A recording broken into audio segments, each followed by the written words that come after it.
everybody, Cinema Sickness here with your daily sickness video, and happy Sunday to each and every one of you. Hope you guys are having an absolutely fantastic weekend. It's Christmas. The Christmas season is upon us. We just had Thanksgiving, which was great. Christmas is here, then New Year's is here, and then bleak, gray, dark, disgusting winter for the rest of the year. It sucks. It's a little depressing. I love this time of year. I love the holiday season. I mean, when I say holiday season, I usually mean like October, Thanksgiving, Christmas. I'm not a big New Year's person. I don't know. It wasn't never my thing. I don't really party, so New Year's was never my thing. But Halloween, Thanksgiving, Christmas. I mean, those 3 months of just October, November, December. I just love. Probably my favorite time of the year. It's just after that whole like 3 or 4 months of like bleak, disgusting winter. I hate. There's nothing going on there. It's what, Valentine's Day.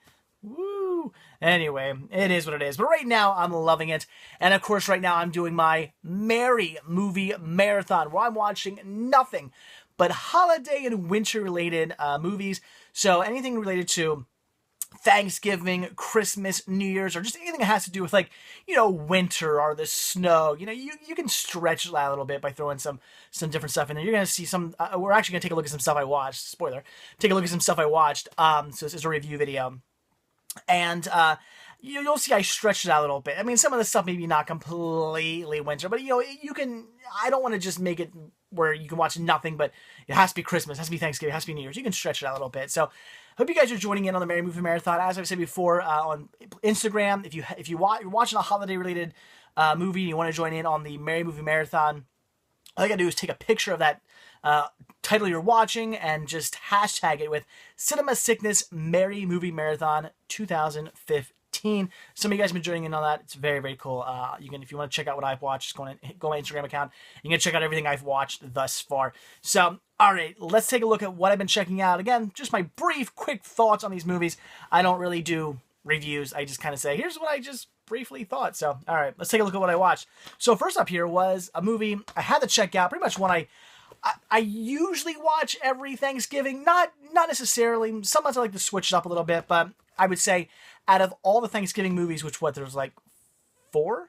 There's this one, there's Dutch, there's now Freebirds, and there's Home for the Holidays. Can you guys, well, I mean, I guess you could do like Poultrygeist, maybe? I don't know. How many other Thanksgiving movies are there? Leave some comments below. I want to hear your thoughts. Because off the top of my head, I can't think of any more Thanksgiving-related movies. But there may be some more. And if there are, I want to hear about it. Because maybe there are ones I don't have or something like that. Or I do have and just forgot about. So leave some comments on Thanksgiving-related movies below. But this is the one I usually go to the most. There's other 3 I'll watch, you know, every now and then. But this is the one I always jump on. And that is Planes, Trains, and Automobiles. Of course.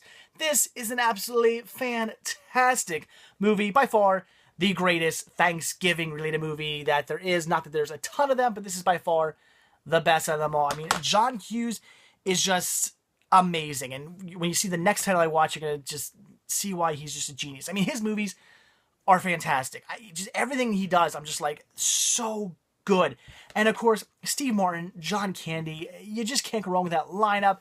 Absolutely fantastic. John Candy is great in this, just playing the most like annoying man alive, and watching Steve Martin have to get like teamed up with him. It's kind of this buddy road trip movie. They're trying to get home for the holidays basically, and just everything keeps going wrong. Just Steve Martin just keeps getting dumped on and dumped on and dumped on and dumped on. Nothing works out for him, and of course this whole time he's getting buddied up with John Candy, and who again is like the most annoying man just ever, and just watching it all just go downhill, and just anything that bad can happen happens. You feel so bad for Steve Martin, but then at the end you feel bad for John Candy, because you find out about like what happened, and in the end it's a good, like, warm, heartfelt moment at the end. So I love it. You just had this movie where just like people are being dumped on just like crazy. You're like, oh my god, what a horrible experience.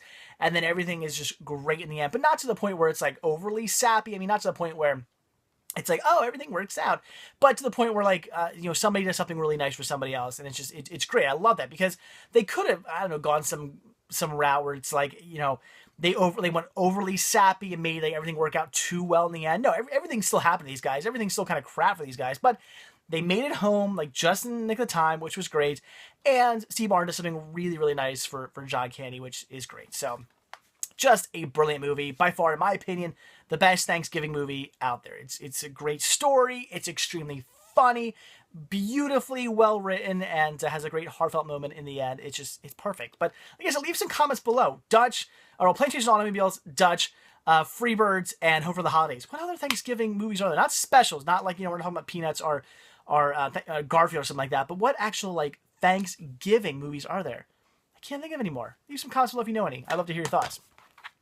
And then I didn't actually watch it. I was thinking about watching another Thanksgiving movie the next day. I was like, well, should I watch Freebirds or something like that? Because I've only seen Freebirds like maybe twice. Good movie.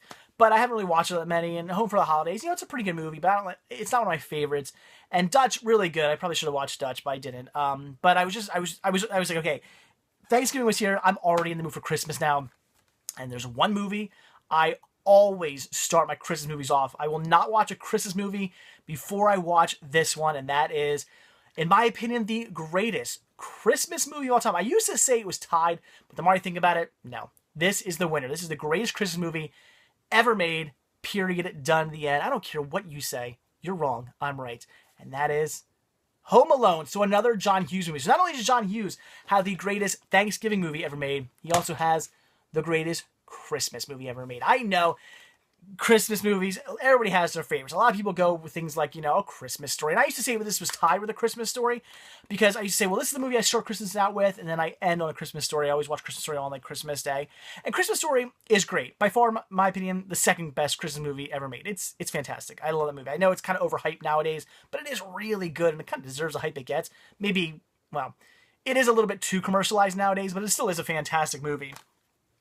But this one here, this does it for me. Home Alone always gets me started for Christmas. I watch this movie and boom, I am in the spirit of Christmas. Christmas is here. This is the movie that does it for me. I cannot get enough of Home Alone. It's just, the story is so great of this kid who is kind of being a little bit of a brat, wishes his family away, and then they accidentally leave him at home. They go on a trip, and if you haven't seen, I'm sure you all seen that movie, but if you haven't, there's a reason why he accidentally it makes sense why he accidentally gets left at home. He wakes up, his family's not there, he thinks he wished them all away, and then, of course, as the movie goes on, realizes that he loves his family, misses his family, and really wants his family back in his life, and of course gets it when they all come home, because, oops, we realized we left Kevin at home, we gotta go home and get him. So, absolutely fantastic. Of course, you got the burglars trying to break into the house and stuff like that, and Kevin having to protect. Basically, Kevin having to step up and become like the man of the house, and basically, this little kid, he has to basically become an adult for like a week or whatever, however long he's left home alone. And it's great. It's just, it's perfect. The music is just absolutely fantastic. I mean, just everything. I'm just looking at the pictures in the back. It's awesome. But the music is great. I mean, not only do we have classic Christmas music, but just the music of John Williams is like just perfect. This is one of my favorite soundtracks as well. He does such a great job with the music. It feels like it feels like traditional Christmas music. I mean, it was all music, new music written for this movie. When I hear that music, I never think to myself like, oh, this is music from like the 90s. I hear that music and think, oh, this music's been around for like ever. Like I hear it and it just sounds like music that's been around since like forever. I can't, in my mind, I can't think of that music not ever existing. So it's perfect. I can't say more about this movie. It is the perfect Christmas movie in my opinion. Again, it's got some great laughs in it. It has some very funny moments. It's more addressed towards kids, but it's still perfect in my opinion in every way. It's got great heartfelt moments. It's got great acting. I mean, the cast in this is brilliant. This is one, I'm sure you've all seen it, but if you haven't seen Home Alone, why not? It's perfect. All right. So then I was actually putting a bunch of my Black Friday stuff away and needed something to kind of play in the background. So I checked out Big Bang Theory holiday episodes, which comes with 3 Christmas Big Bang Theory episodes. And like I said, one just playing on the background. I've already seen these episodes before, but one something I didn't actually have to like watch. Something I kind of like watch / listen to as I put stuff away. And it's great. I don't really have too much to say about this. It is just what it is. It's 3 episodes of the Big Bang Theory, just 3 Christmas Big Bang Theory episodes. If you like the Big Bang Theory and you like Christmas, get this one. It's a good watch. All right, finally I checked out Chill Out Scooby-Doo. This is the one I said kind of like, it's a bit of a stretch. This is all about like, the abominable, the Yeti, the abominable snowman. There's actually a character who can't, I think it's Fred, who actually can't say that word either. So I'm just like, Fred, I can't say that word. Abominable? Am I saying that right? Snowman. Bumble. So, decent movie. It's just one of the Scooby-Doo animated movies.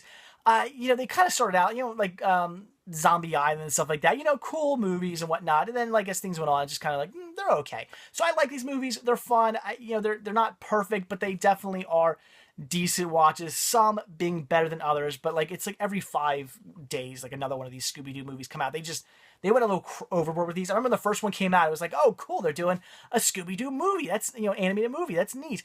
And then it did well. They made some money off it. And they're like, okay, now we got to put one out every week. And I have in the back, I have a whole collection of these movies now. It's ridiculous. I could start my own like maybe I should do that someday. Show you guys just like my Scooby-Doo movie collection. It's ridiculous. But with that being said, maybe it makes sense because do you know how many different series there were Scooby-Doo? I mean, they're still doing series to this day. It's like every year there's another Scooby-Doo TV series. Scooby-Doo is just insane how many movies and TV series there are Scooby-Doo. You get the live action movies. It's insane, but it's awesome. So this was pretty good. It's just what it is. It's a Scooby-Doo movie. They're trying to find a mystery. There's a guy dressing up, okay, I kind of spoiled it there. There's somebody dressing up as an abominable snowman and doing it for, crazy reasons like they're always doing. So it is what it is. It's just like a long episode of Scooby-Doo, and it's awesome. It's fun. If you like Scooby-Doo, check it out. In my opinion, a modern-day holiday classic, and that is Christmas with the Kranks, one I usually get around to watching every single year. I love this movie. It's great. Again, extremely funny. Very well written. I mean, I love Tim Allen, Jamie Lee Curtis, Dan Aykroyd in this movie. Just great. And I love the idea of Tim Allen, Jamie Lee Curtis's daughter, going away for Christmas. So this year they decide, you know what, let's not, every year we go over Christmas. We throw a huge party and do all this stuff. We go nuts. We spend a boatload of money on Christmas. How about this year we do something more for ourselves, and instead of like throwing this big party and spending all this money, we go on a cruise. And if we go on this cruise, it's actually going to be cheaper than spending all the money they spend for Christmas. So they realize if they do this, they go on a cruise for Christmas. They kind of leave home for Christmas and go on this cruise. Not only are they going to be doing something for themselves, just having a good time by themselves, a romantic cruise get together, they're going to be saving money as well. And they decide to do this. Unfortunately, the town isn't too thrilled with it because they're used to like them doing stuff and whatnot, having a party and all this crap. And then the kicker is that at the end of the movie, their daughter is, surprise, surprise, she's actually going to be home for the holidays and is bringing her new fiance with her. And now at the very last minute, they had to basically make Christmas back up. They had to throw the party, get all the decorations, and get a tree, do everything that they would normally have done to celebrate Christmas. They had to do it all within like a couple hours. It's pretty crazy.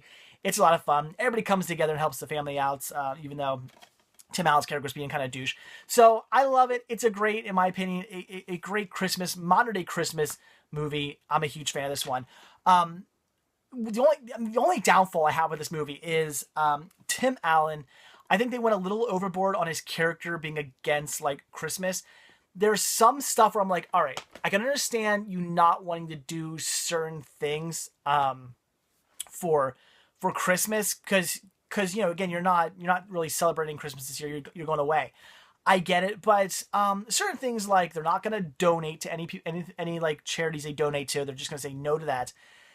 Maybe they should have plan that in because it kind of seems like if you're always going to donate to this charity and also you're just like going to be like, nope, we're not going to do it now. I'm like, I really don't know about that. I don't really do anything to charity, so I'm like, I can't really talk. But it just seems kind of weird. They always know you donate, and also you're going to be like, no, we're not doing it this year. You're going to kind of seem like a dick. You might want to have budgeted that into your plans. When like he doesn't put Frosty up on his roof, I can understand not wanting to put decorations up if you're not going to be home for Christmas. I mean, why bother? But it gets to the point where Dan Aykroyd's character is like, we'll put Frosty up for you. Just give him to us. We'll climb up in your roof. We'll put him up. The whole rest of the town is putting up Frosty decorations on the roof. We'll do it for you. You don't even have to do it. And he's like, no, we're not going to do it. We're not celebrating Christmas. It's the principle of the thing. And I'm just like, just let him do it. You're causing this big uproar and all this big, hubbub for what? Just let them do it. You don't have to do any work. If somebody said, we'll put we want you to put Christmas decorations up, and I was like, I don't feel like it, and they're like, well, we'll do it for you. I'd be like, here you go, do it. Knock yourself out. Whatever. I don't have it. It's no sweat off my back, literally. So I don't know, certain things like that. I mean, there's certain things where it's kind of like, I understand why he didn't want to do certain things, like maybe like getting presents where he says like, I'm not going to get you a present, you're not going to get me a present. I kind of understand that. Not putting up a tree, not throwing a party, that stuff makes sense. You're not going to be home to do that stuff. I get it. But there's other certain things where I'm like, if he just would have done this stuff, he wouldn't have caused a huge stink. Some of the stuff was going to be done for him. The charities and stuff like that. I mean, these people were kind of counting on you every year to like donate money. You probably should have at least a little bit, you maybe not make as big of a donation as you usually do and explain why, maybe, but, still, you should have done something. I don't know. So there's some of this I'm kind of like, maybe they went a little overboard with Tim Allen's character, and, that part seems a bit exaggerated, but for the most part, it's a brilliant movie. See it if you haven't. I loved it. Then a new one, a movie I just picked up on Black Friday. I watched Wild Card, which thanks to one of my viewers actually said, hey, this is a Christmas movie? I was like, what? So it's actually a non-Christmas movie. It's a movie that takes place during the Christmas season in Las Vegas. This movie is a lot of fun. I love Jason Statham, and in this movie, he plays a badass. He's kind of like this like bodyguard sort of character in the movie, and he's like befriended this girl like over the years, and she ends up getting like raped and beat up and stuff by this douchebag who comes into town and basically asks Jason Statham to kind of like step up and do something, and he's like, well, if I do this, I probably get killed, but he ends up going through with it and like making it, kind of beating these guys up, so making it so the girl can come in and exact her revenge on this guy, but of course she doesn't kill him or anything like that, so now he's coming after Jason Statham. Him and all his guys come after Jason Statham. He's got to protect himself. And it's just great. This movie is, if you like action, this is fantastic. The action is, it's not going to tell me, is it? Action choreographer, Corey Yen. Corey Yen is apparently fantastic because, I have to look him up and see what else he's done. The action scenes in this are just brilliant. Jason Statham, it just kicks butt in this. He never uses a weapon or anything like that. Besides like maybe like, knives and stuff, but he's like hurting people with like spoons and ashtrays and credit cards and stuff like that. He's not coming after you with a gun or anything. They even make a point to mention in this movie about how he doesn't use guns and stuff. It's great. It's a decent story. I say decent, I'll explain why. It's a decent story, but with amazing action. If you're an action fan, if you're a Jason Statham fan, you gotta see Wild Card. My issue is kind of the story.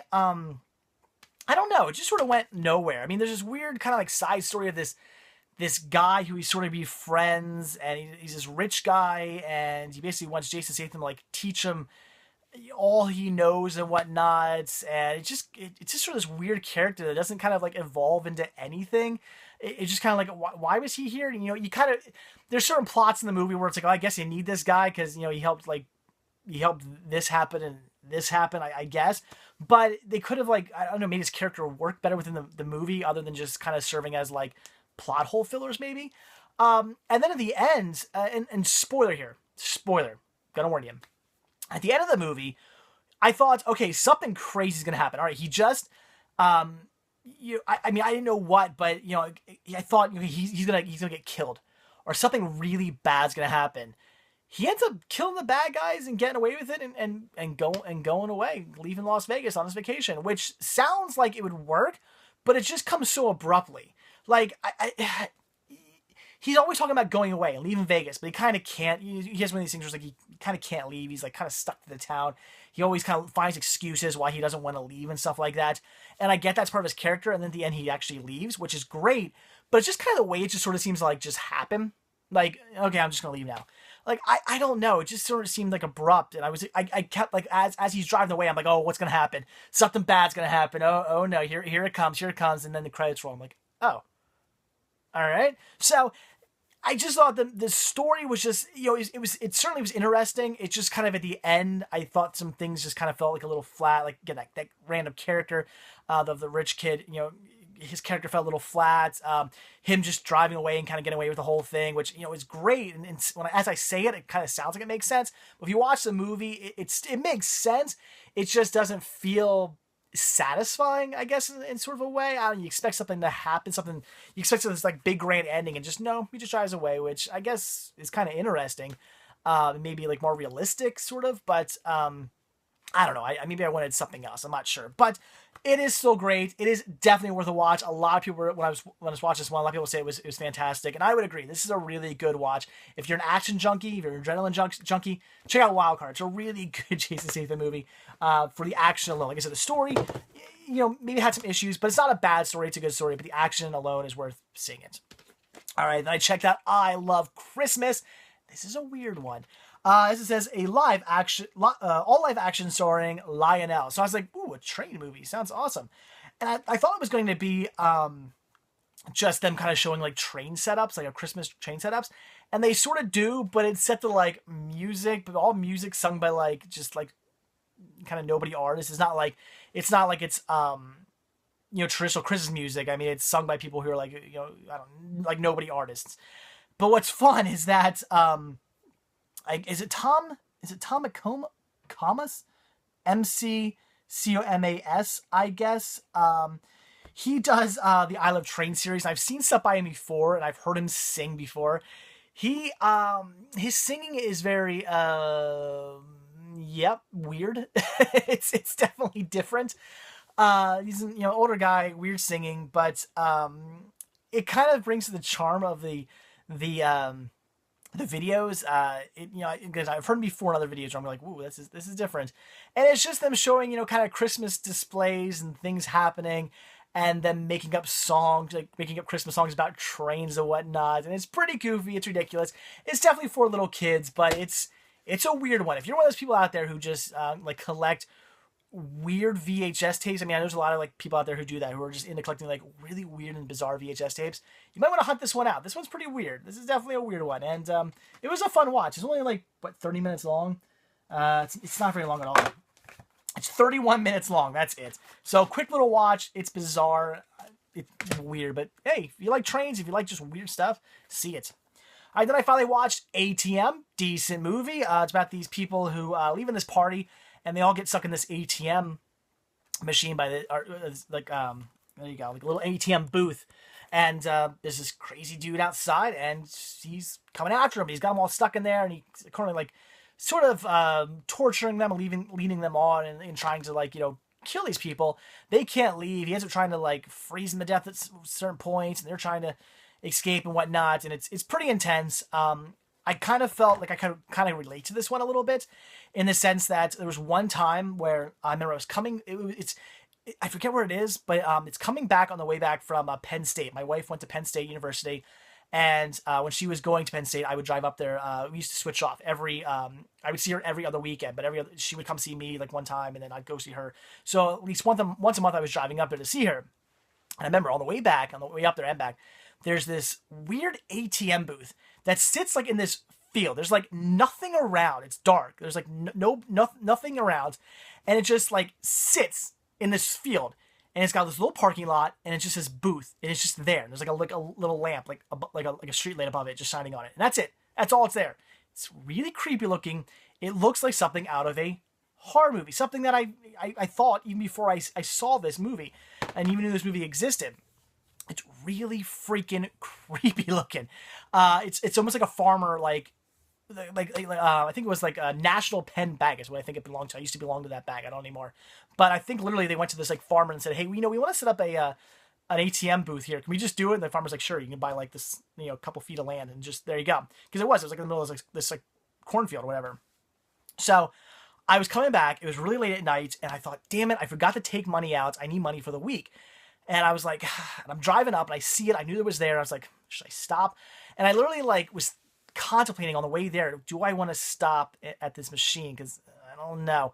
And I get there, I pull into the parking lot, and I'm like, I don't know if I want to do this. This looks like a horror movie. This looks like I'm going to be murdered if I go into this thing. And I ended up doing it anyway. I just got the balls, went in, took the money. I was perfectly fine. But I just see enough horror movies to know this is literally the perfect setup for a horror movie. And it was creepy. Although this one, they're not necessarily in the middle of nowhere. There's a guy walking his dog. There's a security guard who comes around every now and then.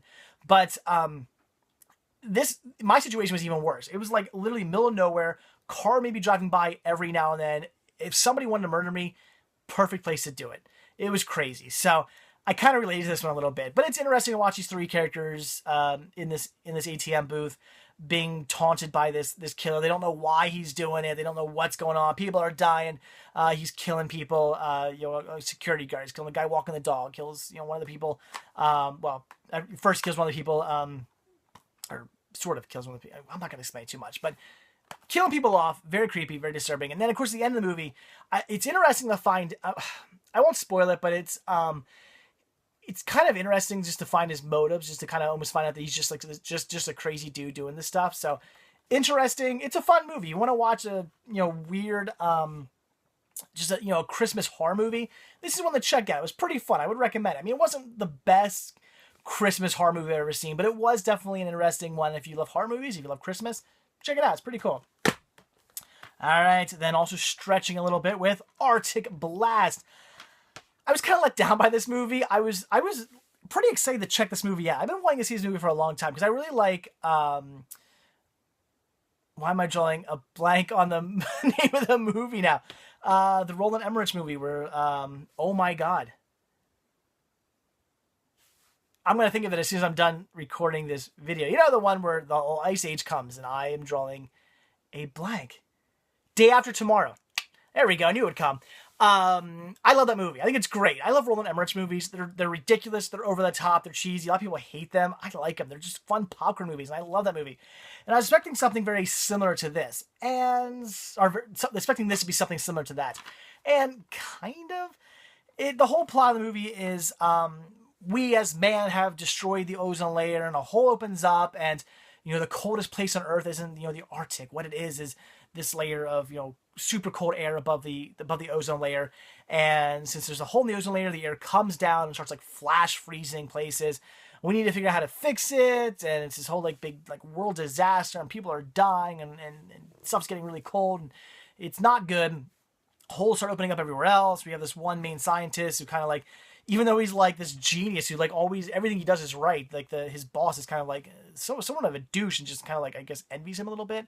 And kind of pushes him off to the sideline. He knows how to save the world, but they don't listen at first. And then at the nick of time, they go, "Okay, we're gonna do your idea," and they save the world.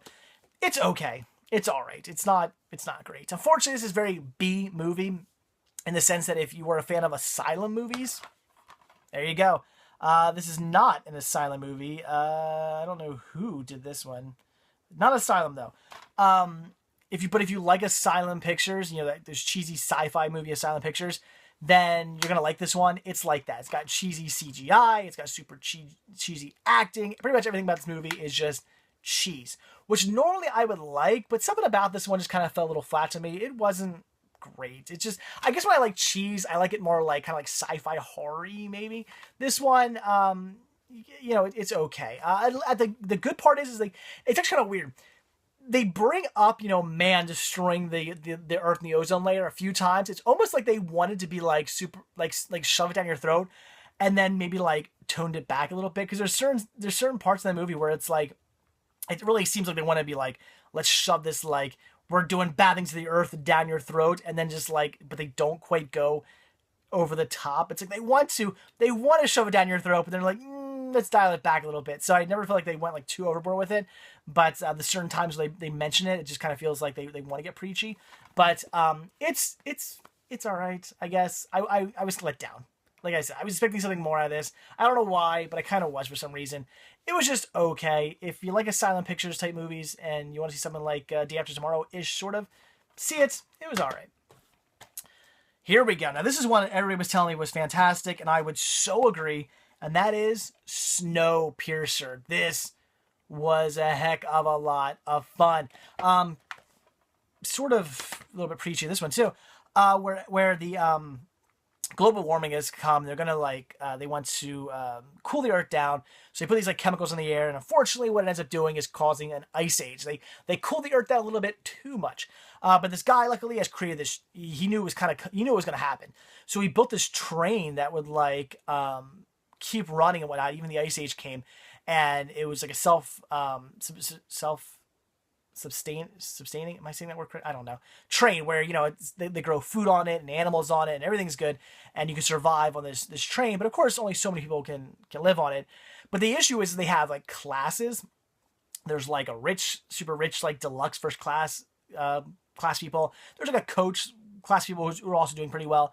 And then there's like the crappy like ghetto of the of the train, and it's these people who are just like thrown into the back, and they're living in like squalor and their own filth, and they're fed these like little like cubes of like protein cubes, and of course the problem is that the other classes treat the back of the train like complete garbage, and they don't care about them, and they're just treated like crap. So Captain America here is going to rise up and get to the front of the train, take over the train, and get their class of people, get them more recognized, and get them the food they deserve, and the clothing they deserve, and the respect that they deserve, and whatnot. What's interesting about it is, of course, watching him and his group have to go from the front of the train, or the back of the train, all the way to the front. It's the whole movie, and it's very interesting. Of course, as it goes on, you learn about the train, learn about the different classes, how the train works, all this interesting stuff, and then at the end, you get this little bit of a twist at the end, which I thought was really interesting, which, bit of a spoiler here as I do. I love the fact that at the end you kind of find out that like it was kind of like the whole revolt, like all the revolts were kind of staged. They've all been planned as kind of a way to make sure you keep the population in check, because you can't overpopulate this train or you're going to run out of food and stuff like that. So they got to keep the population in check. So having these revolts and killing people off every so often, something you kind of got to do. And also they kind of set it up also where Captain America, maybe would be the new leader of the train when the guy who runs the train, when he passes away. Interesting, but it's pretty horrible because learning everything about like how they treat this low class, the lower, not the low class, but the lower class, the dirt store, like, or dirt poor, like nobody's in the back of the train. They're just using these people, and the way they use the children to like serve as like machine parts basically, and all this stuff. And the fact that you find out the protein cubes they're feeding them are made of like ground up like cockroaches and like it's pretty gross and pretty crazy. And you find out just these little pills inside the protein cubes that he's been opening with notes, and you find out where they're coming from and stuff. And it's pretty interesting. It's pretty crazy. Only downfall I'd say is at the end of the movie, you find out that and again, spoilers here for you guys, so be warned. Finding out that the world's cooling down enough that you can go outside and survive. Now it's still really cold. We're still in a bit of an ice age, but it's not so cold that you're gonna freeze immediately, because they were talking about before like people froze, and there's these people on this like mountain that tried to get off the train once, and they only made it like very, very short until they like froze to death, like literally solid. They find out you can get off the train at the end, but the thing is like it's this little boy and this girl, and do they survive? Like they're in the middle of like it looks like they're in the middle of like this like mountainy nowhere area, and I'm like, where are they gonna go? How are they gonna survive? Like they don't say that, so I'm like, are they gonna die? Because it's not like they like have like hunting skills or food that's like strapped to their back. They just made it off this train, and now they gotta survive in like the mountains of like Nowhereville. And even if they did make it somewhere, literally the rest of the world is dead. They've all frozen to death. There's no more rest of the world. So are these two people going to repopulate the world now? And I don't know. The ending was kind of just like, okay, what happens now? Like, explain the rest of the story. Did more people on the train survive? Because there was a big crash, but I can't imagine everybody died. It didn't look like everybody died. Some of the train, you're like, okay, those people probably died. But some of it was like, all right, people probably survived in that, like, car. So are the other people who survived and now they're going to like repopulate? What happens? I want to know more. Tell me more of the story, damn it. But otherwise, it was really good. It was intense, a fun movie. Snowpiercer is definitely one to check out. I would have to say, see it. All right, then for some cheesiness, Jack Frost. Finally watching Jack Frost. Believe it or not, my first time ever watching this movie. It was great. It's super cheesy, but in such a fun way. If you love your horror movies just ridiculous, over the top, and cheeseball, see Jack Frost. But here's the thing. It's cheesy, but done in a really fun way. That's the thing. You can do a movie, like a really bad, cheesy movie, but as long as it's fun, it's awesome. Just make your movie fun. The acting doesn't have to be on par. The story can be ridiculous. The special effects can be just completely nuts. But as long as it's fun, that's what matters. And that's what this movie is. Fun with a capital F. It's really fun. like I said, the acting's pretty cheesy. The story's pretty crazy. This murderer who goes on this murdering spree, and as he's going to to get executed in this like jail, what's the word like a paddy wagon type thing, off to the prison. He gets in they get this collision with this chemical truck, and the chemical truck's like from like the government, and they have some like experimental liquid on board, and he gets the murderer gets sprayed with it, and who of course the murderer's name is Jack Frost. He gets sprayed with it and ends up like kind of like merging with the snow and ends up becoming like a snowman basically, and it's really weird. And he goes on this murdering spree. It has fun, practical special effects, and it's just goofy and great. Shannon Elizabeth is in this movie, and holy crap, is her acting horrible. It's really bad acting, but it's fun. So Jack Frost, I'm gonna say check this movie out. It's cheesy, it's ridiculous, but it's a really cheesy, fun Christmas horror movie. I loved it. This is a good one. See it. Unfortunately, what was not very good is Jack Frost 2, which I have in this 12-movie Fright Fest released by Mill Creek. Unfortunately, Jack Frost 2 felt kind of just like, let's do a second movie. All right, here's a story. It just didn't. It wasn't. The problem was it wasn't fun. It did have some, the acting was cheesy, which is okay. They brought back pretty much like the rest of the, a lot of the cast they brought back, which was great. I love that. I do that. Bring back a lot of the cast, makes the movie more fun. The practical special effects in it, they were great. I love them. I thought it was pretty cheesy and a lot of fun. What I didn't like was just like the story. It just, in my opinion, wasn't fun. They're now they go on this cruise, and Jack Frost ends up basically like getting to this island that, of course, the people who he like was going after in the first movie are there. Now he's there, and they have to battle him once again. You don't see Jack Frost a lot in this movie. A lot of it's like point of view shots. You only see him every now and then. It just wasn't all that great. I mean, I love when he does like those little like snowball babies. Those are pretty cool. It's like my favorite part of the movie is like he has like these like little snowball babies, and they're attacking people. I love that. I love the little attacking snowballs. Those are pretty cool. Those are great. That's definitely my favorite part of the movie. But otherwise, it's just kind of like, I don't know. It just felt like they missed the mark on this movie. So I would definitely recommend seeing Jack Frost. As far as Jack Frost 2 is concerned, it's something movie where I'd say if you've seen the first one and you want to see the sequel, check it out. It's not like it's not worth seeing if it's something you want to check out, but it's something I would definitely say, oh, see it. Not so much. I would say that for Jack Frost. See this movie. It's so much fun. But Jack Frost 2, it's not all that great. And again, they kind of missed their mark. It sort of fell flat. It just wasn't fun. That's my problem with this. This movie, absolutely fun, a hell of a lot of fun. Jack Frost 2 just misses that fun mark. And, again, if you're going to make a cheesy, low budget, ridiculous, over the top, just crazy, like what the hell am I watching type of movie, it has to be fun. If it's not fun, then it is literally why the hell am I watching this? So I wasn't a big fan of Jack Frost 2, unfortunately. All right, and then last up here is another, in my opinion, another modern day classic, and that is Elf. This is another great one. This human who gets brought into like Santa's world by sneaking. He's an orphan sneaking onto Santa's sleigh basically, and coming back to the North Pole, and gets raised as an adopted elf basically, and finding out he's a human, which is pretty obvious, but he is kind of like in denial of that.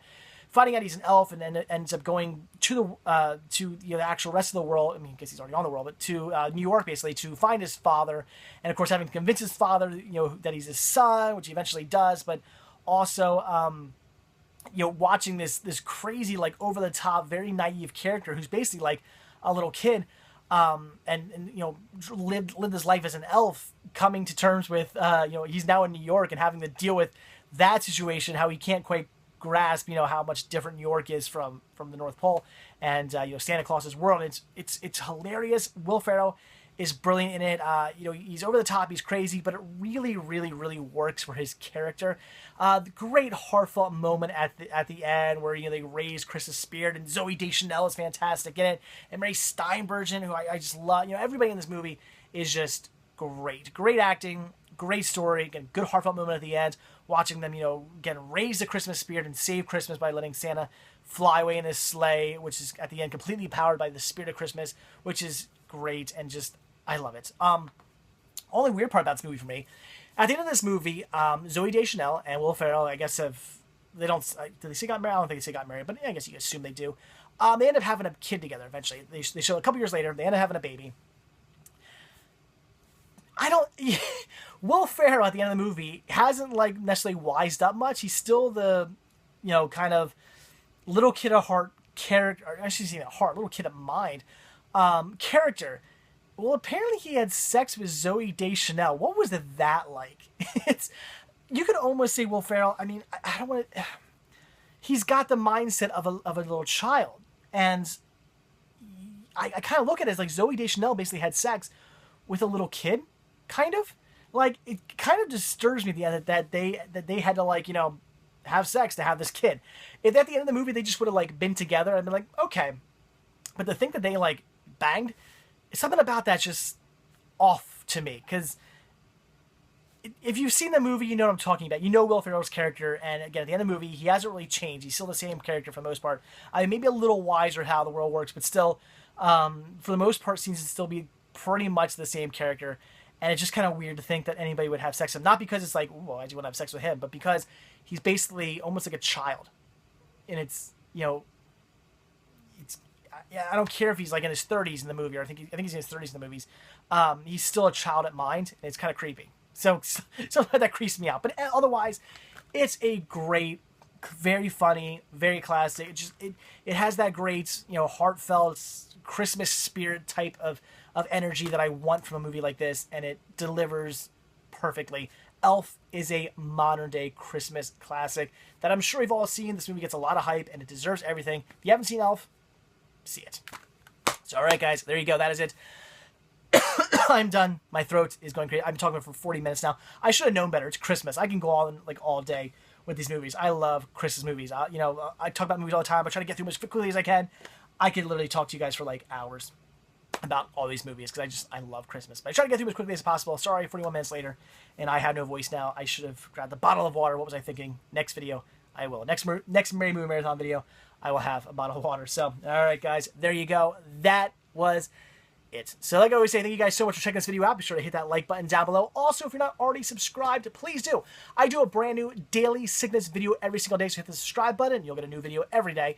And also, if you're not already watching this video over at cinemasickness.com, if you're watching this on YouTube, and look down below in the description, you'll see a link to cinemasickness.com. Click on it, head over there, check it out. There's a lot more to see there than just these movies. And guys, again, don't forget to join in on the Cinema Sickness Merry Movie Marathon. If you watch any Christmas, Thanksgiving, Christmas, New Year's, or just kind of like winter-related movies from Thanksgiving to New Year's, be sure to take a picture of it and post it on Instagram and leave the hashtag Cinema Sickness Merry Movie Marathon 2015 and join in on the fun so everybody can see what you're checking out. All right, that's it. Thanks for watching. Have a great one. I'll see you all tomorrow. Bye.